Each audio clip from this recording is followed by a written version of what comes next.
সমস্যাটা কি জানেন?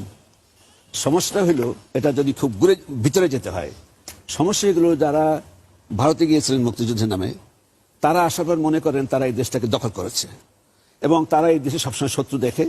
সব জায়গায় আমরা সব পাকিস্তানি মানা সব শত্রু। আর তারা যে কয়েক কোটি লোক গেছে তারা হইলো, প্লিজ প্লিজ প্লিজ কথা বলতে দেন। আমি বলছি এইটা হলো আসল কথা, যে এটা আমরা স্বাধীন করেছি দেশ, মুক্তিদের চেতনা আমাদের, আর কেউ কিছু না। দেশে গণতন্ত্র হবে ঠিক। আবার নির্বাচন নিয়ে, শুধু নির্বাচনটাই তো গণতন্ত্র নয়। এই সরকারের কাজগুলো দেখবেন যে কিভাবে গণতন্ত্রের প্রতিষ্ঠানগুলো সবগুলো সমান। প্রথম বঙ্গবন্ধুর কথা বাদ দিলাম, বঙ্গবন্ধু যে কাজটা করেছে তিনি বলেন কি, শাসনতন্ত্র থু, ইলেকশন থু, সংবাদপত্র থু, বিচার বিভাগ থু, চিফ জাস্টিস সেক্রেটারি, যে কোনো কারণে তাকে দিয়ে করাইছে। এইগুলো প্রথম আওয়ামী লীগের হিস্ট্রি। আচ্ছা, তারপরে আসলো স্বাধীনতাটা হয়েছে। তারপরে দেখেন যেটা একটা গণতন্ত্র আমরা চাই, ইলেকশনটা তো গণতন্ত্র সম্পূর্ণ নয়। একটা ইলেকশনে যে মারামারি করতেছে, এটা কারণ হলো এটা হলো বিগিনিং অফ ডেমোক্রেসি। আপনি যদি চোরাই নির্বাচন করেন তো চোরই থাকবে এরা। চুরি নির্বাচন চোর করলে পরে সে সবই চোর করবে। আমাদের চোর বলার আপত্তি নাই, নির্বাচন এটা আমাদের বিশ্বাস। নির্বাচন চুরির মাধ্যমে কোনো সময় সৎ দায়িত্বশীল সরকার পেতে পারে না, এগুলো একটা। দেখেন আপনি এই সরকার কি কি করছে, পার্লামেন্ট থেকে সম্পূর্ণ অকার্য করছে। এটা কনস্টিটিউশন যে অপোজিশন থাকবে না, পজিশন অপোজিশন মিলে তারা মিলে জুলে লুটপাট করে খাইতেছে। জুডিশিয়ারিতে একটা চিফ জাস্টিসকে ফেলাই দিল কিক মারতে, এখন তার বিরুদ্ধে দুর্নীতি আছে, ও আছে, কারণ তার সাল্লা কেন আদর করে তার বিচার করা হইল না কেন? সেটা কোনো উত্তর নাই। একটা জাতির প্রধান বিচারপতিকে একটা অফিসার দিয়ে ধাবর দিয়ে তার পাঠাই দিল, এখন বলে তিনি চোর ডাকাত সবকিছু বলছে। আমি কোনো মাইন্ড করি না, কিন্তু what is the impact of this? অর্থাৎ বিচারপতিরা অন্য অনুভূতির ভয়তে অনুগত থাকবে। একটা কথা আছে না, যে ঝিকে মাইরে বউকে শেখায়, যে দেখো what we can do. Chief justice আমরা লাস্ট বাইর করে দিতে পারি। হু আর ইউ? যে জন্য ওই 4 জন বিচারপতি বিশ্বাস করে না যে 4 জন বিচারপতি থেকে একজন চিফ জাস্টিসকে বলতে পারে যে প্রেসিডেন্ট সাহেব বলছে আপনার বিরুদ্ধে অভিযোগ আছে, আমরা বসবো না। তারা বিচারপতি, আমি হলে হইতে পারে, তারা বিচার না করে বলতে পারে দোষী, বলে দেন তাকে বসবো না। এই যে কর্মকাণ্ড, তারপরে এখন যারা ডিজিটাল আইন পাস করছে, এটা কোনো আইন হয়েছে? সম্পূর্ণ সাংবাদিকতাকে পুলিশের অধীনস্থ করা হয়েছে। একটা পুলিশ অফিসার ওনাকে ধরে যে কোনো সময় অ্যারেস্ট করতে পারবে, he is editor or anybody, it doesn't matter. আমি যে রাগ হই এই জন্য, এই দেশে আমরা ভাইসে আসি নাই, এই দেশের জন্য আমাদের অনেক অবদান আছে, আমরা রাস্তা থেকে আসি নাই। এই দেশটার 22 বছর সংগ্রাম করছে আমরা গণতন্ত্রের জন্য, এরপরে 47 বছর হইলে এখন পর্যন্ত আমরা ভোট দিতে পারি না। সব কথা বাদ দেন, মনে হয় এটা বিএনপি আর আওয়ামী লীগের বাবার সম্পত্তি। ইট ইজ নট বিএনপি আর আওয়ামী লীগের বাবার সম্পত্তি, এটা আমার সম্পত্তি। আমি ভোট দিতে পারছি না কেন? আমাকে নিরপেক্ষভাবে এটা ভোট দেওয়ার সুযোগ দেন। সেখানে আপনি নিজে ক্ষমতা থেকে এখন এই যে কথাগুলো বলেছেন, আমি একদম জানি, একজন জজ সাহেব যখন এটা বলেন তখন একটু কষ্ট হয়। অন্যরা বলে ঠিক আছে, যেটা নিয়ম করছে এখন শাসনতন্ত্র যারা পাশ করছে, ইলেকটেড গভর্নমেন্ট থাকতে হবে।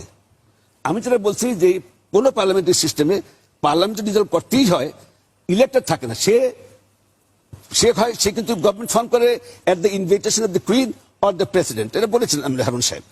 তার অর্থ it is a caretaker government, it is not elected government. এইটাই যদি আমি বলি মহাভারত, এটা কোথাও পৃথিবীতে নাই, গায়ের জন্য কথা বললে হবে? তারপর ঠিক আছে, বেগম খালেদা জিয়া এই শাসনতন্ত্রের আনতে বেগম খালেদা ইলেকশন চাইল যে আমি প্রধানমন্ত্রী থাকবো, তখন তো উনি বলেন আমি থাকবো না। উনি তখন বলেন কেয়ারটেকার সরকার করতে। কেয়ারটেকার সরকার ভুল বানিয়ে থাকতে পারে, চেঞ্জ করেন। এখন আমি বসে থেকে ইলেকশন করবো, এটা কি, এটা কোনো বুদ্ধিমানের কথা, ন্যায় বিচারের কথা হইলো?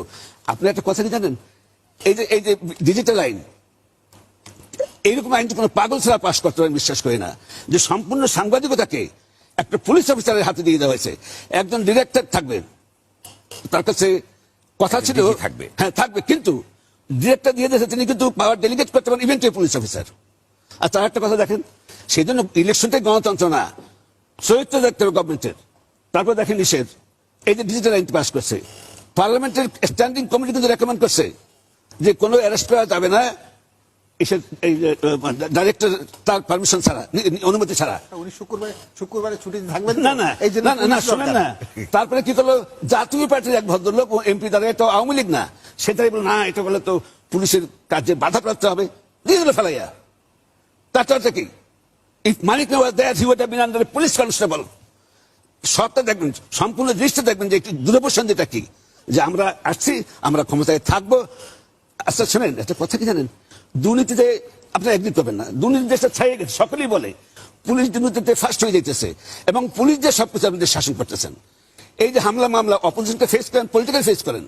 সরওয়ার্দী সে অপোজিশন ফেস করছে, মুসলিমরা ফেস করছে পলিটিক্যালি, সে হামলা মামলা দিয়ে করে নাই। আমাদের এখানে কয়েক লক্ষ লোককে মামলা দিয়ে রাখছে। এই সরকার তো নিজের পাপের জন্য নিজে টিকবে না, এইরকম ভাবে মানুষকে খেপাই তুলতেছে।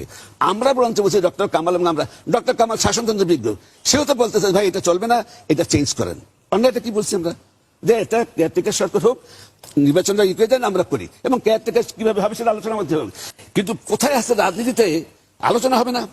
এটা কি জমিদারি নাকি? আলোচনা তো 100 বার আলোচনা হতে হবে।